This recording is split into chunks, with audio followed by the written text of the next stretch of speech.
Beaucoup de mes élèves me demandent combien de temps il faut laisser reposer la pâte sur le plan de travail après le pétrissage.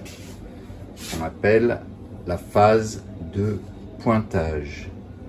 À une demi-heure d'intervalle, le résultat est flagrant. Celle qui a poussé qu'une demi-heure sur le plan de travail est beaucoup moins gonflée et étalée que celle qui a poussé pendant une heure. Allons voir ce que ça donne à la découpe.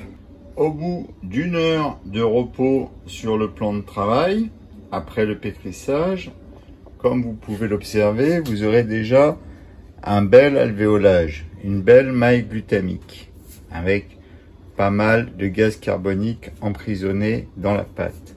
Ce que vous n'aurez pas dans un temps de pointage, de repos après pétrissage, plus court. En l'occurrence ici, 30 minutes. Vous voyez, il y a moins de bulles à l'intérieur de la pâte. Cela s'observe aussi après avoir portionné la pâte. Ici, vous voyez, nous avons les bulles. Le pointage était d'une heure. La pâte, quant à elle, est beaucoup plus molle. Cependant, ce qui est intéressant avec un repos d'une demi-heure seulement, c'est que ces pâtons seront plus faciles à gérer pendant le service. C'est-à-dire qu'ils auront moins tendance à reprendre la pousse lorsque vous travaillez et que vous les avez déjà sortis. Au niveau du boulage, là, nous avons notre pâte qui a poussé sur le plan de travail une demi-heure. Là, nous avons celle qui a poussé une heure. Ici, vous voyez, on a bien les petites bulles qui se sont formées. Ici, beaucoup moins.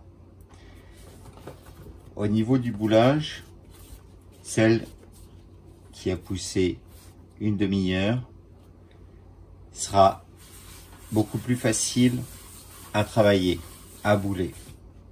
D'accord? Beaucoup moins molle, beaucoup plus ferme.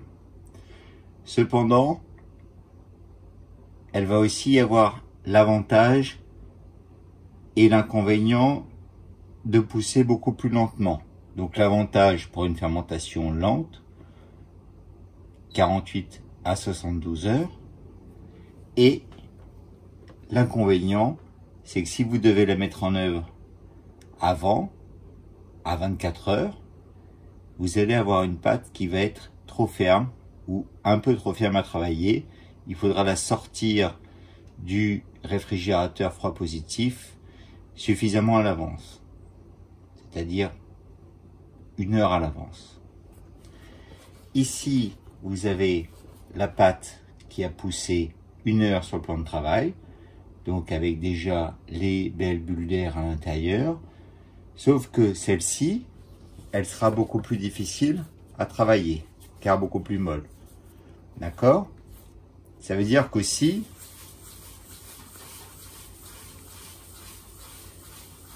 à 48-72 heures, elle sera aussi beaucoup plus molle, elle aura beaucoup poussé.